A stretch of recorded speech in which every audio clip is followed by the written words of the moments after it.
Okay, if you had to come up with alternatives to your classic tarot decks, what would they be?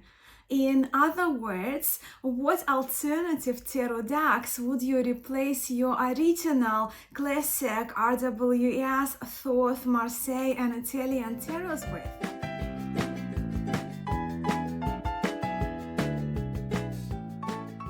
Hello friends, Masha here. Welcome to my channel. In this video, I will be sharing with you my alternatives to what we know as classic original tarots belonging to the most popular tarot traditions. This video is my take on the hashtag created by the wonderful Giselle of Mad Witch Tarot YouTube channel, who invited us to reflect on what our alternatives to traditional tarot decks, decks from the traditional tarot systems would be.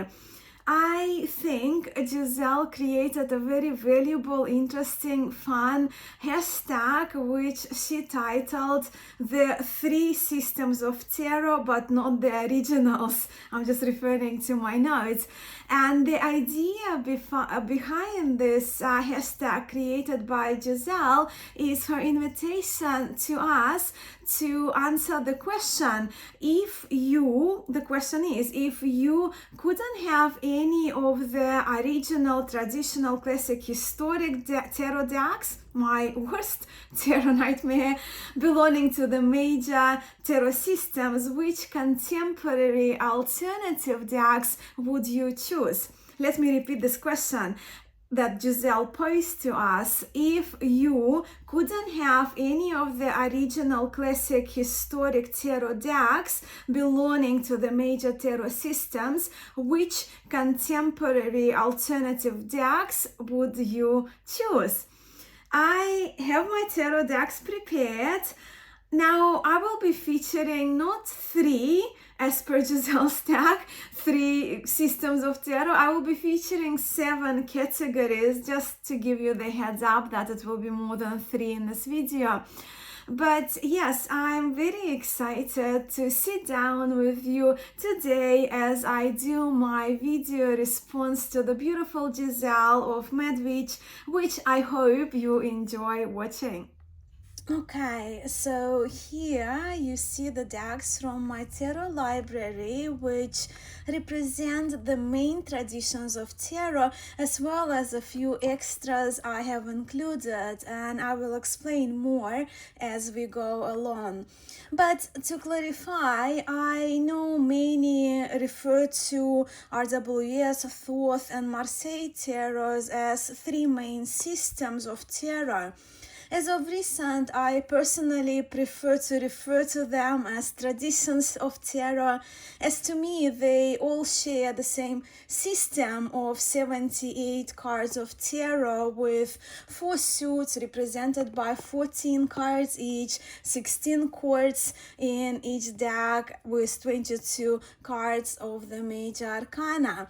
But I know we all mean the same thing here, and I just wanted to quickly mention it in case it throws you off when you hear me talking about tarot traditions. Mind, I sometimes go with lineages of tarot too. But let me quickly break down the categories I will be chatting to you about.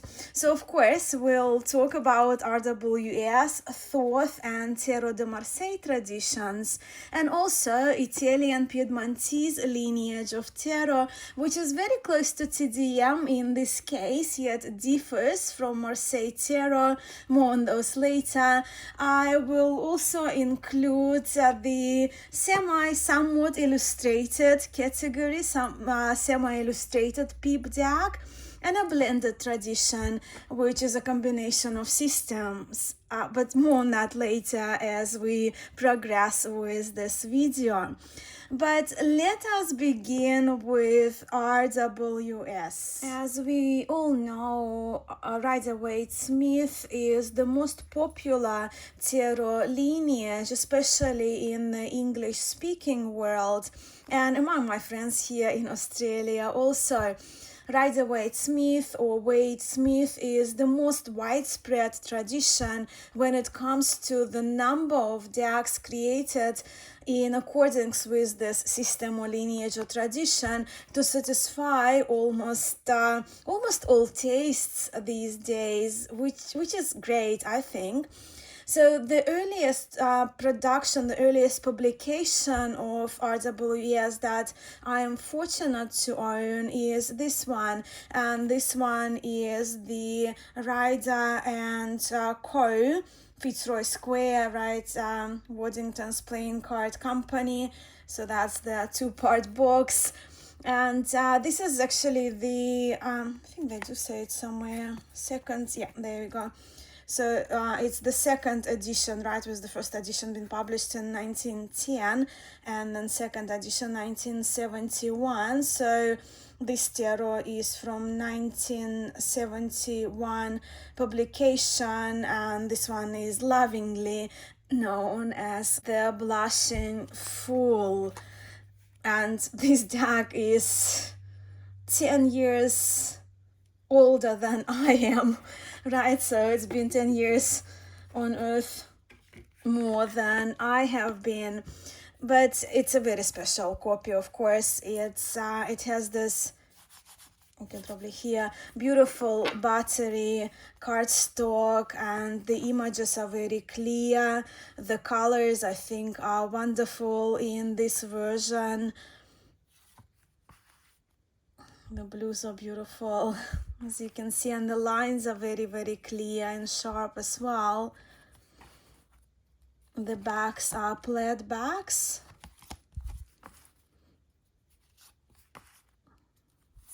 Of course, we are all familiar, and so yeah, Blushing Fool version. I don't know if my camera shows filming again in the evening, but that's because of this fool. Very often this tarot is talked about as the Blushing Fool, if I'm correct. I'm pretty sure I am.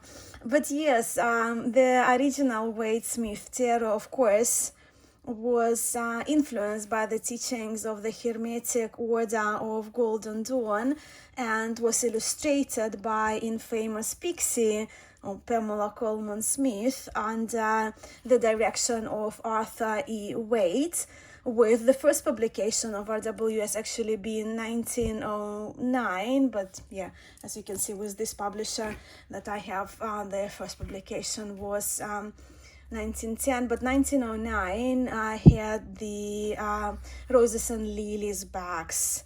And now Conrad Stein, I know he has Roses and Lilies backs available from his Make Playing Cards shop. So yes, my alternative to RWS, my non-original choice, contemporary choice, or by contemporary artist, will have to be one of my most special favorite tarot decks, which also happens to be one of the most amazing reading decks to me. And this tarot is the Tarot of the Golden Wheel. It's a mass market deck, widely available, and this deck is illustrated in watercolor by a very talented artist, Mila Lasenka. As you can see there, the backs, Golden Wheel. And this tarot is based on Slavic folklore and mythology, which, of course, me being from Eastern Europe, which are very close to my heart and connect me to my roots. While I wouldn't call this tarot a clone to RWS, as you can see, it's very RWS, and in my view, this tarot is an easy reader to everyone who is familiar with Rider-Waite-Smith tradition. As I mentioned, yeah, as you can see, it's illustrated in watercolor.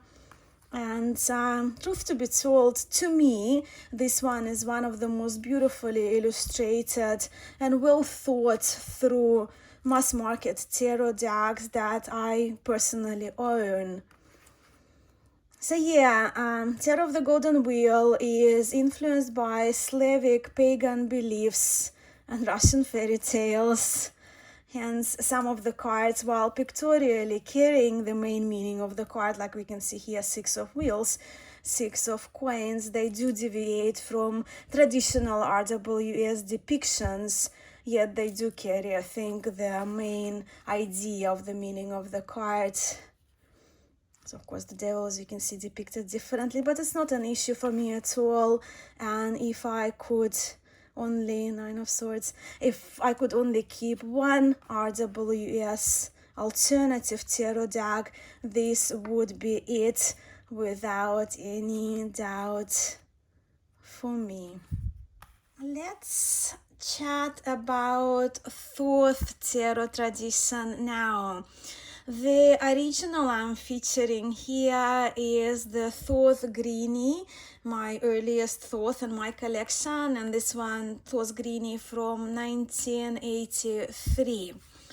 Now, Thoth Tarot was, as we know, painted by Lady Frida Harris under the instructions of Aleister Crowley. Although from my knowledge, Lady Frida Harris had a significant input into the creation of the original Thoth Tarot.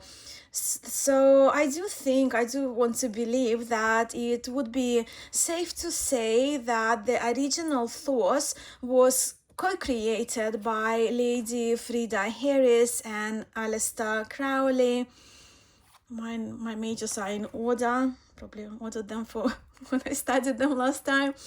And yes, Thoth Tarot is possibly the tarot that is the heaviest on the number of symbols captured in each and every card. The artwork in Thoth Tarot, of course, draws on teachings of Kabbalah, alchemy, astrology, and of course Crowley's Thelemic philosophy also. So Thoth Tarot was first published in full color only in 1969, I think, 1969. And sadly, neither Aleister Crowley nor Lady Frida Harris were alive to see their work in print as a tarot deck. The Star card is one of my favorite cards in Thoth Tarot. But yes, I have an interesting relationship with Thoth Tarot. I have got all the books I can think of. I really love the artwork by Lady Frida Harris. And I actually have an intention to learn Thoth Tarot, but a few times, I would begin my tarot studies, my studies of Thoth, only to be distracted or be pulled back to practice with my Marseille decks or Lenormand decks, and I would put my Thoth studies on hold for months. As I mentioned, yes, it's been a repetitive circle for me in the last 3, closer to 4 years with Thoth Tarot. But yeah, one day I plan to dedicate enough time to my Thoth studies. Now to my alternative tarot, which follows Thoth tradition as per Giselle's cues. So my alternative to the original Thoth will have to be the Sun and Moon Tarot, illustrated by Vanessa DeCourt and published by the US Games. This tarot, as you can see, it's a tarot in a tin. But this little tarot is very up my alley, and is actually one of the earlier tarots that I purchased. It's, of course, as you can see from that first image of the Emperor, it's a tarot deck that is simplified but inspired by Thoth lineage, but with much of the symbology removed from the cards, a lot of white space, if you will, a lot of space there we can see in those cards. And I find this artwork by Vanessa DeCourt very gentle, uncluttered, and the colors are beautiful, makes sense to me. And being influenced by the original thoughts, as you can see, we do see the references to Kabbalistic tree of life in the major, so we see that inclusion of the letters of Hebrew alphabet in the major cards. Oh, of course, Hebrew alphabet, each letter corresponding to a trump of 22 trumps. With the minors, we also see, like we would see in Thoth tarot, we do have the keywords and we do have the elemental reference, which of course referencing the suit of the minor arcana. So yeah, with those keywords, elemental references, it's just another reminder that the artist drew inspiration and the deck style, well, from Thoth tradition. For the hermit, being a yoga practitioner, I love to see this hermit. So we see a sadhu here in the card, a sage, traveling with the drum. I don't know if you can see, these cards are only small to symbolize the union of the Shiva and Shakti, right? Divine masculine, divine feminine.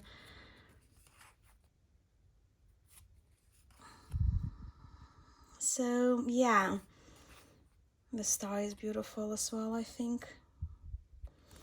And I really do like this mandala bags, and I etched my copy in black. There is a full-sized copy as well available, but it comes with white borders. And now is the time for my beloved Tarot de Marseille. It's no secret, of course, to quite a few of you that if I could only choose one lineage of tarot to practice for the rest of my life, that would be Marseille Tarot. I just love it. I find it more liberating than the traditions with locked illustrated pips or keywords on the cards.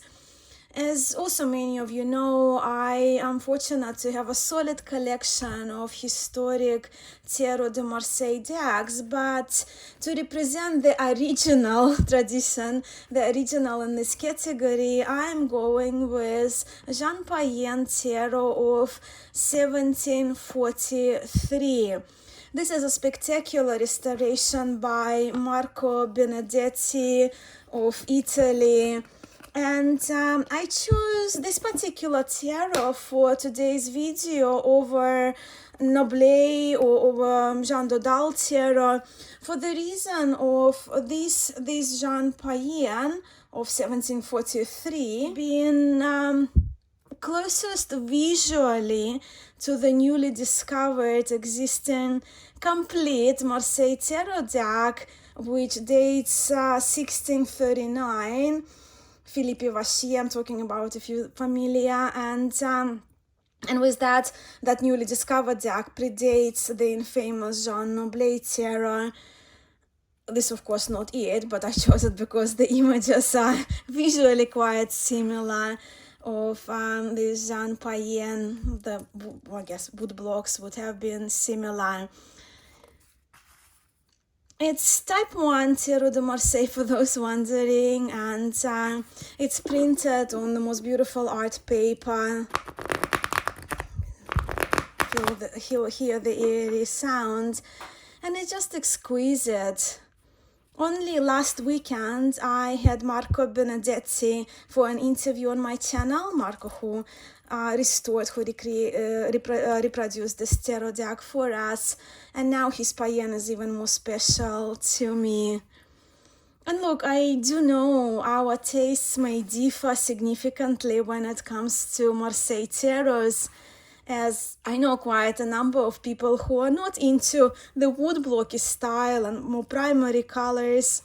But equally too, I have met many people in the community who share my aesthetic and love for historic woodblock style Marseille tarots. Do let me know where you stand, of course, if you love your Tarot de Marseille, what your aesthetics with the cards. But I personally think it's so exciting how we may have different tastes, yet manage to find the right Marseille tarots to our liking. But what would my alternative would be? Look, some may argue about my choice, but this wasn't hard at all for me, as the first alternative that came to my mind was my second Tarot de Marseille deck ever. The second deck, Marseille deck, that I acquired in late, I think towards the end of 2016. I keep it, because I carry it around quite often, keep it in this piggy bag. But yes, I'm talking about Pablo Robledo's Marcella. And now, while this is a perfect traditional Tarot de Marseille, I don't consider it a historic original Tarot de Marseille. Well, because it was drawn and colored digitally, and while inspired by a number actually of historic decks, so it's not a reproduction of a particular tarot deck, particular historic decks, but it actually was inspired by quite a number of the historic decks that I love, that Pablo drew his inspiration from, among them Pierre Madenier, François Chasson, and more. But also it does carry a signature of these tarots this day and age, creator Pablo Robledo. So we do see his signature in these cards, and if you're familiar with his work, you probably would agree, right? So yeah, I don't see this deck as a restoration particularly, but more an inspired, solid, beautiful, functional Tarot de Marseille with delicious colors, and it's perfect size as well. My hands are only small, so it's smaller than a standard tarot deck. The cardstock is amazing. As you can see, the faces are quite soft and friendly in this tarot. The line work is very clean. The artistic touch of Pablo Robledo is exquisite. The cards, they do have this aged look. The backs are very, very nice, I think, and very tasteful. And with this tarot being my second Tarot de Marseille, so one of my earliest, my love affair with it is going on strong after 6 years of me using it regularly. So those were the three tarot traditions that are more common, right? Are more popular, if you will, these days. But also, to be fair to traditions of tarot and not to neglect the lineage I personally love very much, I had to talk in this video about Italian tarot traditions also. So let's begin with, again, this one maybe not historically accurate and not puristically accurate, but I wanted to talk about here about the tarot, an example of tarot where the pips are different from minors in Marseille tarot. So what I'm talking about, Marseille tarot, you know how batons are crossed and the swords are curved, crossed on the top but also curved. So I'm going here with Tarot Conio Classico, which was originally published in 1810 by the Gampenberg printers in Milan, and this version is by Il Minighello, with the cards narrower and smaller than, well, mass market standard, these days standard tarot card size. This is another very beautiful tarot.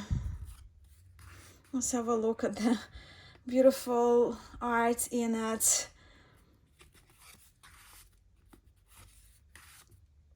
I do love the lovers. They're in plural, that the central figure is the female with, well, choosing between two males is quite unique as well. So why am I featuring this deck? Yeah, so when it comes to the minors, the arrangement of the swords and baton pips, right, and the swords and baton suits is different from, as I mentioned, in Tarot de Marseille. So we see the arrangement is very different. They are not curved, sometimes they are crossed, sometimes not. And the batons, they are more depicted rather than clubs or sticks or wands. They are more depicted like a proper baton. and some of them have this different arrangement, which is different from the tradition of Terreau de Marseille. So that's what I wanted to point out when it comes to this style of diacs.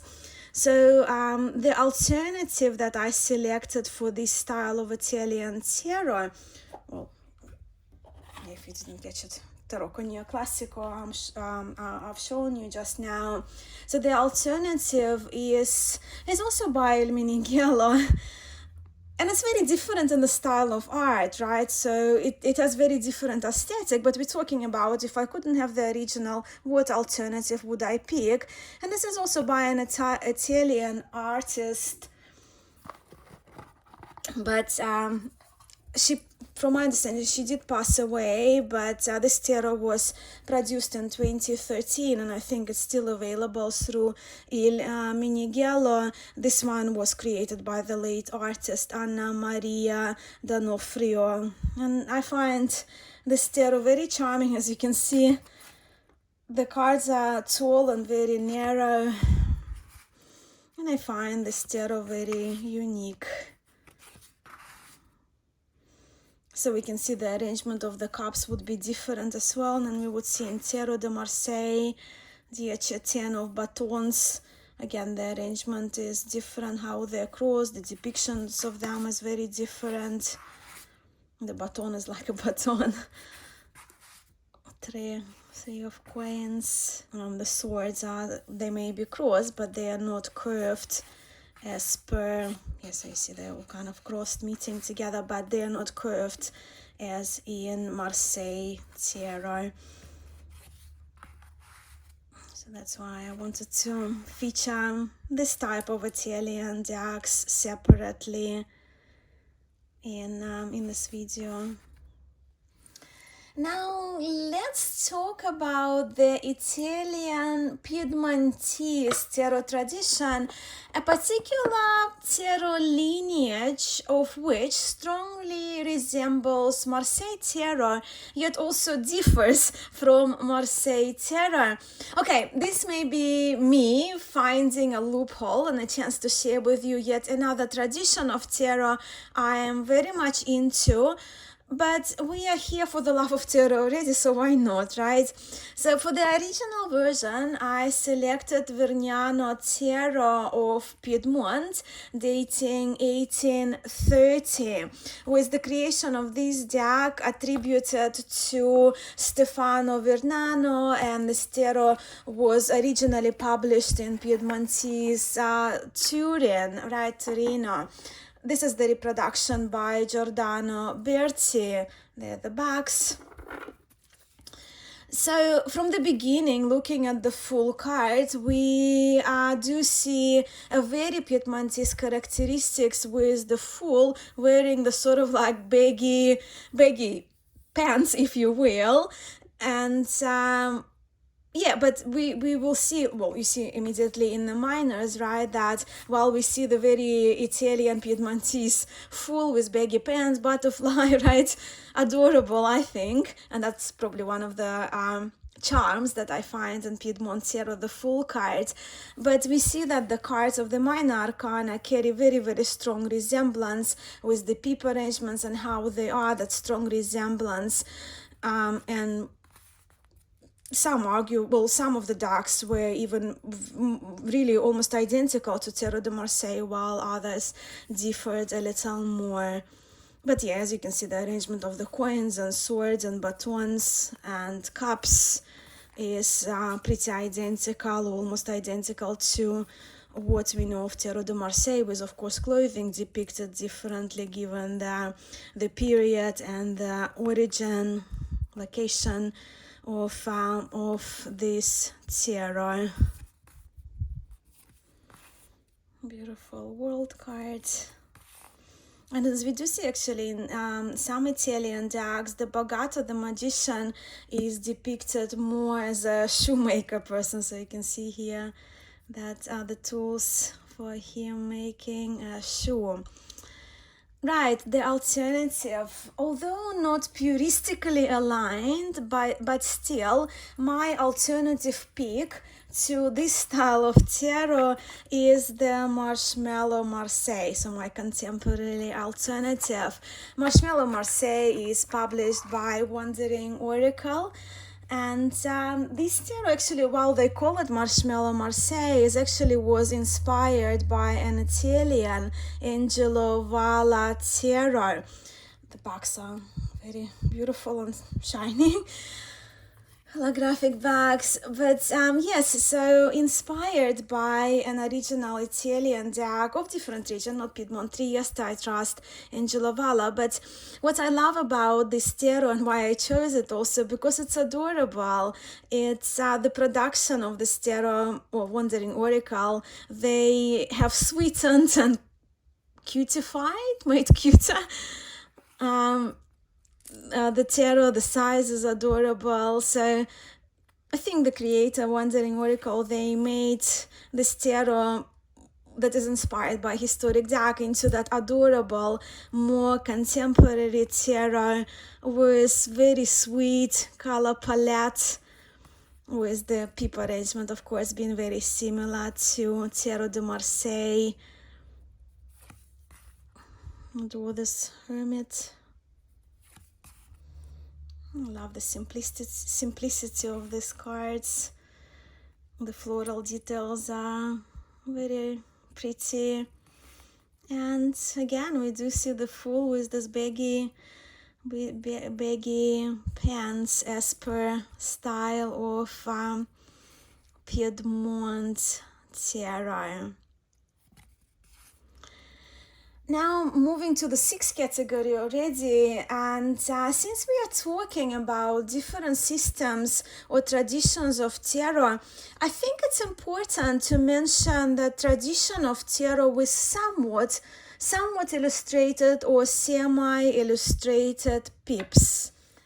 And now in this category of somewhat or semi or partially illustrated pips, the original and alternative decks that I will be sharing with you, they cannot be less related aesthetically, period-wise, traditionally, historically, but they do fit into that tradition of somewhat illustrated pips, right? And for the original, I have prepared one of my favorite historic decks that I have in my collection, and this is in IB di Giovanni Vacetta Tarot, which was originally published in, I trust, in black and white by Giovanni Vacetta in 1893.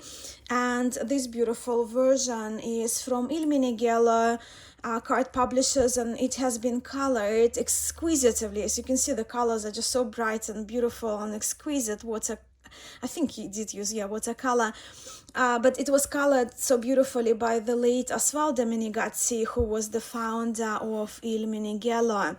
So have a look. Four of Cups we have here. So again, we have this illustration of this figure here holding one cup, right? So that's the illustration. Love the Apollo for the sun. Some court cards here for you.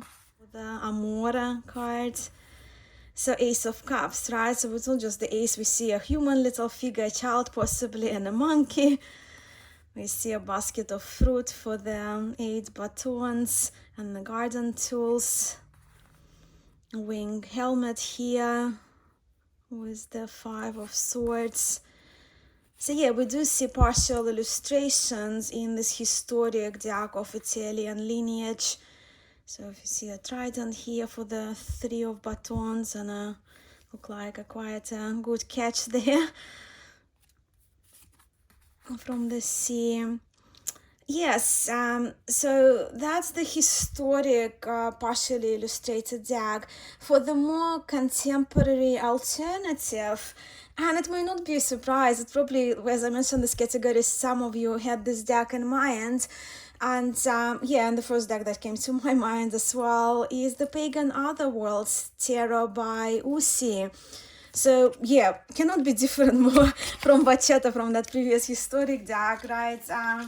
Art-wise, system-wise, even depictions, right, of the cards to reference possibly the meaning, significance of the cards. But to me, it does belong to this partially illustrated, semi-illustrated category, that partially illustrated tradition, right, if you will. Hence, I chose to feature this category in my video. So we can see 10 of coins here, or here pentacles, no human figures, but we do see the RWS reference. We see those two dogs there. Also celebratory depiction here without any people for 10 of cups. Very recognizable if you're familiar with RWS 6 of swords, again without inclusion of human figures. Again, very impactful. 5 of coins depicting that winter tree without any leaves. 2 of batons.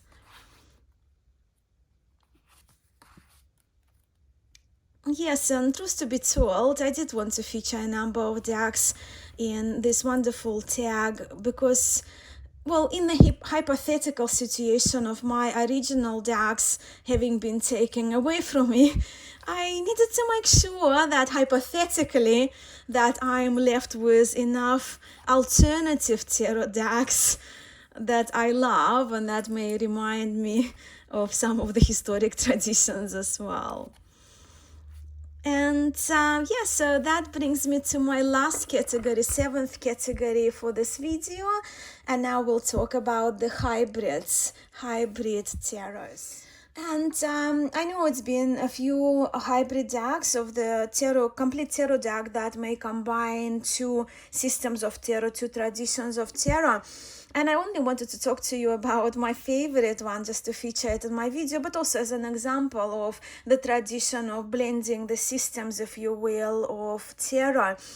I actually don't have the original vintage version of it, but I'm talking about the vintage deck from the 70s, 1973, I think it was, made in Japan, Keishobu Tarot, which I only have the versions of the restored and revived versions of it, produced by Anna at Alpha Lear. And Anna named this tarot Old Fellow Tarot, and the version I wanted to feature here is the real old deck, and it's so good in my opinion. So she made it look very worn out and distressed, but basing the images on the Keishobu tarot. It's an alternative Queen of Swords for the Kali card, which Anna created herself. So she drew, she drew this card in the style of Keishobu tarot. But this tarot is definitely in my top 3 illustrated decks, and it has become one of my favorite reading decks very quickly. So this one is the revived version, so Anna has changed the backgrounds of the cards here, and the hybrid part of this tarot comes from the trumps being created in Tarot de Marseille style and reasonably consistent with Tarot de Marseille tradition, where the minor arcana is based on RWS lineage and very recognizable, though of course being from the 70s the cards are a bit zoomed in, but we do recognize the depictions that we see in the original RWS decks, of course done in a different style. It's done more in a woodblocky style, but this is just one of the versions. I have 3 different versions. This one is just more made like a worn out, well loved, partially burnt version of the deck, and a different color palette, as I mentioned by Anna. And of course, Anna's change was also diversifying this deck and changing the color of the hair, changing the skin tones of the characters to make it more appropriate, I guess, to the contemporary readers. And Anna's idea of the title Old Fellow Tarot came from her intention of this deck to become an old trusted friend to its owners. And I do love this hybrid. For me, this hybrid is well done. But again, I do love the Marseille woodblocky style. That's I find very appealing in the minors, even though they're illustrated. And the majors being Tarot de Marseille makes me also very happy. And these are my alternative picks to the original tarot decks from the tarot traditions I love. I hope you enjoyed this video response of mine to Giselle at Medwich, who created this hashtag for us to play along, to put our tarot thinking hats on, and to ponder on what our alternatives to traditional tarot decks, classic tarot decks would be. Giselle's original video, of course, is linked for you below to check out, along with the link to her channel, of course, as well. Now, please, I would be so curious to know what your alternatives would be to the tarot traditions that you are drawn to. It may only be RWS, it may only be a Tarot de Marseille, it may also be all 7 different categories that I featured in this video, but I would love to hear your responses in the comments below. For those of you, if you have made a video response to Giselle already on YouTube, if I haven't commented under your video, please feel free to share the link to your video also in the comments below for us to check out your video and to also to find out about your channel that I may not be aware of. Thank you so very much for spending this time with me today. I'm really grateful. Until next time.